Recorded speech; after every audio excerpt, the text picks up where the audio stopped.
ठुकराठो मां के ख़बर ॾींदा आहियूं। सजाद हुसैन मंगी जी रिपोर्ट मुताबिक़ ठुकराठो वेझो मेन रोड मथां 16 सालनि खां दिलवश पुल जो बुनियाद विधो, पर ठेकेदार जी लापरवाही ऐं पुल जो तामीराती कमु न थियण सबबि अध में छॾे वियो।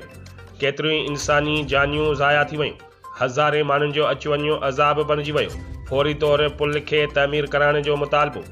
ठुकराठो वेझो मेन रोड ते ठहियल दिलवश पुल जो ठेकेदार कमु अध में छॾे भॼी वियो, जंहिं सबबि हितां जे सियासी समाजी माण्हुनि इब्राहिम महर, रहीमदाद राजड़, गुल मोहम्मद मोहतम ऐं ॿियनि चयो त सखर पनवाकल, खानपुर महर, घोटकी, मीरपुर माथेलो समेत नंढनि वॾनि शहरनि तोड़े सवें ॻोठनि खे मिलाईंदड़ मेन रोड मथां जोड़ियल वाहिद मरकज़ी दिलवश पुल केतिरे ई अरसे खां ज़बून हाल जो शिकार आहे। 16 सालनि खां पुल जो बुनियाद त विधो वियो, पर शित ते नाहे पइजी सघी, जंहिं सबबि हादसा रोज़ जो मामूल बणियल आहिनि। केतिरियूं इंसानी जानियूं ज़ाया थी वियूं आहिनि, जंहिं सबबि असां इलाइक़े वासी तोड़े मुसाफ़िर सख़्त मुश्किलातुनि जो शिकार आहियूं।